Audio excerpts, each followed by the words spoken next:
Carta de Tiago, capítulo 4, do verso 13 ao verso 15. Diz assim: atendei agora, vós que dizeis, hoje ou amanhã iremos para a cidade tal, e lá passaremos um ano, e negociaremos, e teremos lucros. Vós não sabeis o que sucederá amanhã. O que é a vossa vida? Sois apenas como neblina, que aparece por instantes e logo se dissipa. Em vez disso, devias dizer: se o Senhor quiser, não só viveremos, como também faremos isto ou aquilo. Senhor, fala conosco nessa noite. Nós queremos compartilhar a Tua palavra aqui e te pedimos que o Teu Espírito Santo fale entre nós, Senhor. Fale ao nosso coração, Pai. Ministre em nós. Porque se o Seu Espírito Santo não se manifestar aqui e não destrinchar essa palavra ao nosso coração, nós estamos aqui em vão. Em nome de Jesus, amém. O tema que a gente escolheu para compartilhar hoje fala sobre a tentação do controle. Nós somos frequentemente tentados a manter o controle da nossa vida diante das circunstâncias que ela nos apresenta. Eu gostaria de começar essa mensagem dizendo para você que se nós achamos que temos controle das situações que cercam a nossa vida, nós somos pretensiosos, nós somos presunçosos. Por quê? Porque nenhum mortal tem a capacidade de prever o que vai acontecer, seja com você ou seja com o teu próximo, daqui a 10 minutos. A gente não tem autonomia sobre essas coisas. A gente não tem autonomia sobre nada. Para falar a verdade, a gente sabe muito pouco até da vida que a gente vive. E essa mensagem, ela fala da falibilidade dos nossos projetos e sobre a soberania de Deus. O nosso coração, ele projeta coisas. Eu, por exemplo, sou um sonhador. É um paradoxo, porque ao mesmo tempo eu sou um pessimista. Mas eu sonho. E às vezes eu me deparo com a impossibilidade de realizar o meu sonho. Por quê? Porque os meus projetos nem sempre são os projetos divinos. Os meus planos nem sempre se enquadram e se encaixam com a soberania de Deus. No verso 13, a gente vai ver Tiago dando um recado às pessoas gananciosas. Note que as pessoas às quais ele remete o recado são aquelas extremamente preocupadas em ganhar dinheiro, em lucrar, em acumular. Note também que a causa pela qual ele escreve dessa maneira é porque nessa preocupação toda em adivinhar o futuro, Deus em nenhuma ocasião é citado. A gente faz planos. E quando eu comecei a meditar nessa palavra para falar aqui hoje, eu fiquei pensando em quais dos meus planos que eu bolei na minha cabeça, eu encaixei Deus em primeiro lugar. Ou quais desses planos foram verdadeiramente motivados por Deus. Essas pessoas que Tiago está se referindo, são pessoas que baseiam e planejam as suas vidas na sua própria força, ou seja, na sua cobiça, e se esquecem que tudo vem de Deus. Não é errado lutar para a gente ter condição melhor, é certo. O errado é viver só para isso. Às vezes a gente se perde em devaneios, em miragens, que talvez a gente nunca vá alcançar. Eu conheço gente que vive no amanhã e esquece do hoje. Meu irmão, o ontem passou, o amanhã não chegou ainda. O que a gente tem para viver é o hoje, com todos os seus dramas e com todas as suas alegrias. Quando eu olho para o futuro, eu vou dizer para você, vou abrir meu coração, eu não vejo nada além de neblina. Mas pastor, você não espera nada da vida? Espero muitas coisas. Só que eu não sei se aquilo que eu espero é aquilo que Deus espera, é aquilo que Deus tem planejado. Mas como é que se faz para sondar o coração de Deus com relação ao amanhã? A resposta é simples: vivendo hoje. Se a gente focar em viver o hoje com intensidade, se a gente focar em viver o hoje, pautado na vontade de Deus, na vontade revelada de Deus, quando o amanhã chegar, nós vamos ter a absoluta certeza de que Deus já havia cuidado do amanhã, mesmo que na minha realidade o amanhã ainda não exista. Tiago faz a gente lembrar da nossa condição de vulnerabilidade, faz a gente lembrar da nossa total dependência de Deus. Ele nos explica também que é justamente por esses motivos que os nossos planos e projetos se tornam falíveis, porque nós somos humanos, mortais, finitos, limitados. Deus é Deus, ilimitado, eterno, divino, santo, santo, santo. Logo, quando eu coloco algo que eu planejo do alto da minha falibilidade, Deus, que é infalível, programa o melhor para mim e me frustra. Às vezes, irmãos, a frustração pode ser o melhor remédio que Deus tem para nós. Às vezes, as lições que Deus tem para nos dar, através da nossa falibilidade, são mais importantes do que as lições que Ele tem para nos dar dentro dos nossos acertos.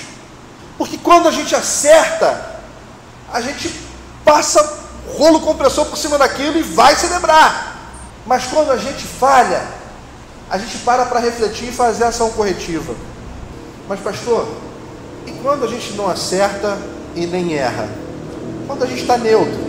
Quando a gente está neutro, quando não há erro e nem acerto, talvez Deus esteja querendo que nós venhamos a entender que a autonomia está nas mãos dele e não na nossa, que o controle está nas mãos dele e não na nossa. A ciência, ela reconhece que o ser humano está sujeito a 3 fatores. Primeiro, ele está sujeito ao tempo do relógio. Eu estou sujeito ao tempo, eu tenho horários, todo mundo tem horários, e você tem que cumprir seus horários. Segundo, eu estou sujeito ao espaço. O cara que está preso, ele está sujeito ao espaço daquela cela.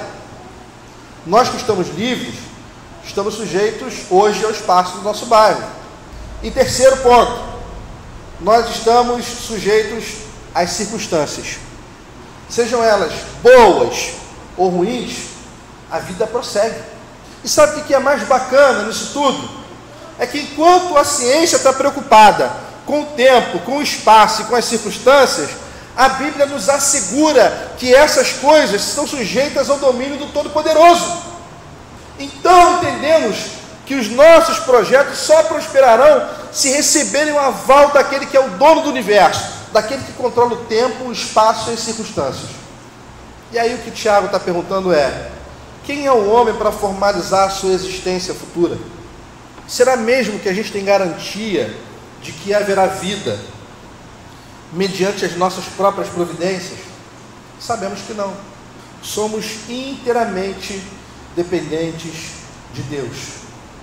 Se nós estamos aqui vivos, gozando do privilégio de estar numa igreja e louvando a Deus juntos em comunhão, é porque Deus permitiu que fosse assim. Ou melhor, porque Ele soberanamente ordenou que fosse assim. Como diz a palavra, o que é a vossa vida? Tiago diz que ela é uma neblina. Você já viu uma neblina? Uma vez, cadê Alex? Uma vez a gente veio de Friburgo e a gente estava descendo ali pela serra, e quando a gente chegou ali naquela estrada de Papucaia ali, não dava para ver um palmo na frente do capô do carro. A gente falou: cara, que neblina densa. Meia hora depois acabou a neblina. Disse: pô, a nossa vida é assim. Uma hora ela está densa, daqui a pouco ela dissipa. E a gente não tem controle sobre isso. Então é por isso que nós devemos viver o agora, o hoje, com intensidade. Porque o amanhã pertence a Deus. Eu não consigo estimar quanto tempo de vida eu ainda tenho. Eu não consigo estimar o que é que vai acontecer com a minha família daqui a 10 anos. Eu não consigo estimar o que é que vai acontecer comigo daqui a 1 ano. Eu não consigo estimar o que vai acontecer comigo daqui a 1 semana. Eu não consigo estimar o que vai acontecer comigo quando eu sair daqui. Tomara que não aconteça nada. mas sabemos que, aconteça o que acontecer, Deus prossegue reinando sobre o seu povo. Amém? A Bíblia diz lá em Isaías que no ano da morte do rei Uzias, o Senhor estava fazendo o quê? Reinando aonde? No seu sublime trono. No ano da morte do rei Uzias, o Senhor estava reinando. Eu vi o Senhor reinando no seu sublime trono. E os querubins davam voltas lá sobre o trono e diziam: Santo, Santo, Santo. Sabe o que Isaías quer dizer com isso? Uzias foi talvez um dos melhores reis de Israel. Talvez não, ele foi um dos melhores reis de Israel. E quando Uzias morreu, Israel olhou para a esperança, que é a última que morre, e viu ela já agonizando. E eles pensaram o seguinte: foi-se Uzias, e agora? Vai virar um caos, vai virar uma calamidade, Israel vai acabar. Cadê Deus? E aí Isaías responde: no ano da morte do rei Uzias, eu vi o Senhor, ele estava reinando no seu sublime trono. Meu irmão, enquanto a gente está desesperado com as circunstâncias aqui, Deus prossegue no comando de todas as coisas. Deus prossegue confortando e consolando gente no mundo inteiro. Deus prossegue abençoando pessoas de uma forma que nós não conseguimos conceber nem explicar. Deus ensina lições a nós que são tão valorosas que nós não temos sequer coragem de nos levantar e dizer qualquer coisa contra Ele, porque Ele é irrefutável. Não dá para contradizer Deus. A nossa vida é passageira.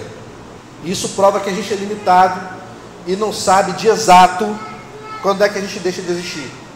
O fato é que essa vida nos foi dada, essa vida que você está vivendo aí, que de repente você está achando uma porcaria, ou que de repente você está achando ótima, essa vida foi dada a você como um meio, como um privilégio, como uma oportunidade para glorificar a Deus. Então, meu irmão, minha irmã, glorifica a Deus com o que você tem na mão hoje. Se a gente olhar para a circunstância, a gente se mata. Deus está nos impulsionando a olhar para o alto e a olhar para frente, para o alto, para saber qual é a direção que a gente tem que tomar, e para frente, para enxergar a direção que Ele está dando. Ninguém, por mais poderoso que seja, pode garantir sua própria existência. Determinar a duração da nossa existência é algo que só diz respeito ao nosso Criador, a mais ninguém. É por isso que não adianta ficar desesperado pelo dia de amanhã. Nós passamos boa parte da nossa vida planejando e determinando coisas que não dependem só da nossa vontade para acontecer. Você já reparou isso? Nesse caso específico de Tiago, as pessoas estão combinando passar um ano em outro lugar, fazendo negócios, e quando isso acontecer, elas estão certas de que elas vão ter lucro. Primeiro, nós só saímos de um lugar para outro se Deus permitir. Segundo, nós não temos controle sobre esses negócios. Não temos controle nenhum.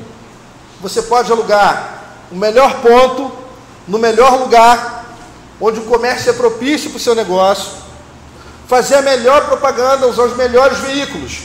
Se Deus não puser a mão em cima, não acontece. Terceiro, quem sabe, na verdade, se o negócio em que a gente está envolvido, numa outra cidade que a gente planeja ficar por lá um ano, se esse negócio vai dar lucro? Quem garante? Quem banca? Quem banca isso? Ninguém pode bancar. Tiago está querendo dizer que você e eu, nós não temos autonomia sobre nada nessa vida. Não temos nenhum controle sobre a vida e a morte. Não dá para escolher se você vai adoecer ou não. Não dá para prever quanto tempo a gente tem nesse mundo. Ou a gente vive na total dependência de Deus, ou a gente vive na total insegurança desse mundo louco em que a gente está. Pois é, pensando nisso, me veio na cabeça uma situação que a gente tem visto demais hoje. As pessoas estão se entregando a um tipo de mentalidade consumista. Acredita piamente que para você ser feliz você precisa acumular coisas. E aí sabe o que acontece? Eu vou te falar do efeito colateral disso. Quantos pais hoje não têm mais tempo para os filhos e dizem que estão fazendo tudo isso só para garantir um futuro melhor para a sua família, mas por causa disso, no futuro, eles estão destruindo o presente. o hoje de seus filhos e de suas famílias. Se o amanhã não existe, e se só existe hoje, e eu destruo hoje, logo, eu não tenho futuro. Meu futuro está fadado a gastar o meu tempo naquilo que eu faço todo dia, incessantemente, numa tentativa vã de encher o meu armazém, coisa que não vai acontecer, porque quando eu encher meu armazém, eu vou ampliar ele para encher de mais coisa. E depois, quando eu encher, eu vou ampliar para encher de mais, e essa busca nunca vai ser saciada. Quantos casamentos estão desajustados hoje porque não há mais tempo para o diálogo? E quantos filhos se entregaram às drogas porque não conhecem o carinho dos pais? Nós, pais, damos a justificativa de que estamos preparando um futuro melhor para os nossos filhos. Quer preparar um futuro melhor para o seu filho? Vive o hoje com ele. As pessoas se esquecem do hoje para viver a ilusão de um amanhã que nem sabe se existirá. Lembra? Lá do Evangelho, o camarada está fazendo um monte de plano, calculando um monte de coisa e tal. Daqui a pouco vem uma fala de Jesus fortíssima. Você está planejando uma pá de coisa, mas você não sabe de uma coisa, que ainda essa noite eles vão pedir a tua alma. O que você está planejando para daqui a um ano não vai acontecer, você vai morrer essa noite. Irmão, imagina isso. Se alguém te dissesse hoje que você só tem hoje para viver, o que é que você faria da sua vida? Eu estou te dizendo que com todas as letras, você só tem hoje para viver. Eu vou morrer amanhã, o que vai acontecer? Meu irmão, é um grande ponto de interrogação, que eu não tenho autonomia sobre a vida, nem sobre a morte. Logo, eu só tenho hoje para viver. E aquilo que eu faço hoje tem que ser muito importante, tem que valer muito a pena, porque eu estou dando o meu último dia de vida para aquilo. Não sei se tem amanhã. Não estou fazendo uma apologia a viver paranoico com o futuro, ou largar o futuro de mão, mas estou falando para você com todas as letras, que em todos os nossos planos, em todas as nossas atitudes, em tudo aquilo que a gente planeja, em tudo aquilo que a gente almeja, essas coisas só se realizarão se tiver a canetada de Deus lá no final, lá, o aval. E se não tiver, meu irmão, nós vamos ficar na saudade mesmo. Eu vou me lamentar eternamente. Meu irmão, você é mortal, Deus é eterno. Um servo de Deus precisa viver cada momento da sua vida na dependência de Deus. Foi isso que Jesus ensinou lá em Mateus, capítulo 6, verso 26. Isso se chama dependência. A vida é como uma neblina que aparece e logo se dissipa. A vida é breve. O que é que nós estamos fazendo da nossa vida? E aí você começa a pensar, tá bom, mas em quem confiar a minha vida?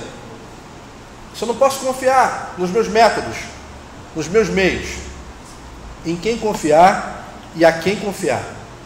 Eu vou te dar um parecer rápido sobre em quem confiar e o que fazer. Primeiro, eu não confiaria a minha vida a uma mera promessa. Você confiaria a sua vida a uma promessa minha? Virar para você e falar assim, ô Miguel, seguinte, cara, prédio aí de 30 andares, o outro lado 30 andares, tem um vão entre os dois de 50 metros. Eu vou esticar uma corda, você pode passar pela corda tranquilo, tu vai chegar do outro lado bem, mano. É uma promessa que eu estou te fazendo. Tu vai? Não tem nada consumado. A gente fala que a gente vive da promessa, e que a gente tem a marca da promessa, mas na verdade a gente vive um fato consumado. Nós não vivemos de uma promessa, de uma expectativa. Nós vivemos embasados e apoiados num fato. E que fato é esse? Cristo morreu na cruz, por mim e por você. Ou você acha que eu vivo o cristianismo com insegurança e bambeando? Eu vivo o cristianismo porque eu acredito que ele morreu por mim na cruz e ninguém mais fez isso. Senão eu não viveria. Irmãos, o que a gente vive não é uma ilusão, é uma realidade. O que a gente vive não está embasado numa miragem, numa promessa, num devaneio de Deus, mas num fato consumado. Eu não estou confiando minha vida a um maluco que diz para eu passar de um prédio para outro numa corda bamba, sem nada. Eu estou confiando minha vida a alguém que se deu por mim quando eu ainda era pecador. Eu estou confiando a minha vida, o meu futuro, o meu caminho a alguém que antes mesmo que eu pudesse sonhar em nascer, Ele já havia feito um sacrifício pela minha vida. Ele já havia garantido para mim salvação. Nós não vivemos embasados numa expectativa furada. Nós vivemos uma certeza. A viagem, irmãos, pode estar sendo dura para alguns, mas a chegada é certa. E o destino é o melhor possível. É céu eternamente e com Deus. Tem coisa melhor que isso? Eu não faço ideia. E aí, Tiago diz assim: acho que o que vocês deveriam dizer é o seguinte: se o Senhor quiser, faremos isto e aquilo. E aí a palavra grega que Tiago usa aqui é Kyrios. Se o Kyrios quiser. Kyrios quer dizer Senhor, mas presta bem atenção, o significado literal da palavra é aquele a quem as pessoas pertencem e sobre as quais ele tem poder de decisão. O Kyrios é um Senhor soberano, é aquele a quem as pessoas pertencem e mais, ele tem poder de decisão sobre essas pessoas. Essas pessoas somos nós. Então, eu não tenho poder de decisão na minha vida pleno. Eu tenho poder para escolher o meu caminho aqui no cotidiano, mas eu não tenho poder para evitar algo que esteja por acontecer e que esteja fora do meu controle. Só Deus pode impedir ou permitir. E tanto em um caso quanto em outro, Ele tem coisas para nos ensinar. Então, o que Tiago está dizendo é: se esse Senhor a quem as pessoas pertencem, sobre quais ele tem poder de decisão, quiser, aí sim você vai fazer isso aí. Fora isso, vai ficar na saudade. O Senhor tem todo o poder de decisão sobre nós. Se Ele achar que deve ser feito, será feito. Tudo aquilo que Deus pensa, é. Tudo aquilo que Deus chega a pronunciar, acontece. Lembra lá no Gênesis? Ele estava em silêncio, ele pronunciou: haja luz. E aí a Bíblia responde como? E houve luz. Aí vem uma sequência de quantos que Deus fala. E a Bíblia responde como? E houve isso, e houve aquilo, e houve aquilo outro, e houve aquilo outro. Porque aquilo que Deus fala acontece.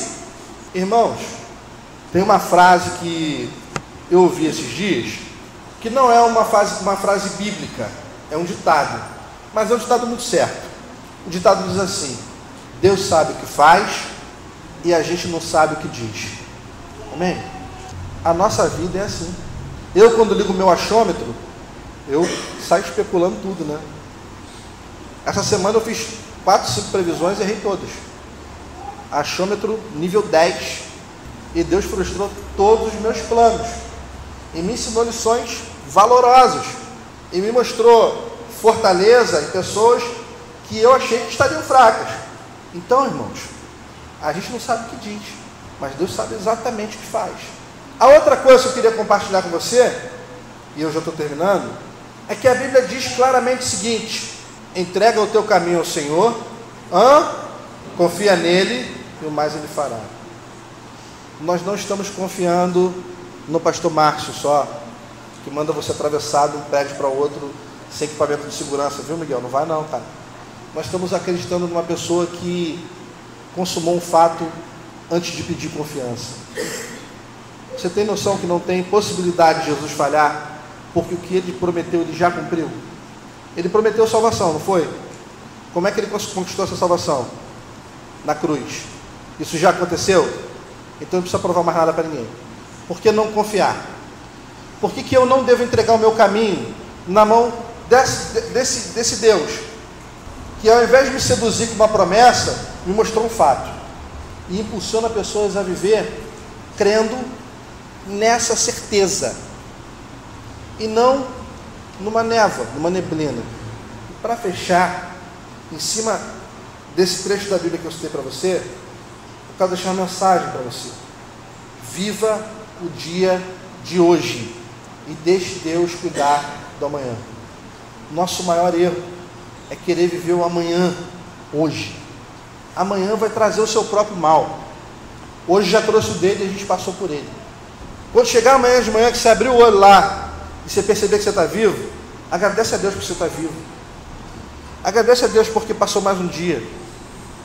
E Ele teve misericórdia de nós. Ele continua guiando a gente, apesar da nossa falibilidade. E aí, quando o amanhã chegar, vive o amanhã.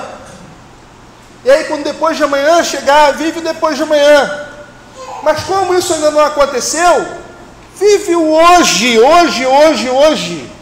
Coloque os pés no chão, viva o hoje. Porque Deus está cuidando do amanhã. Isso não é uma promessa, isso é um fato consumado. Amém?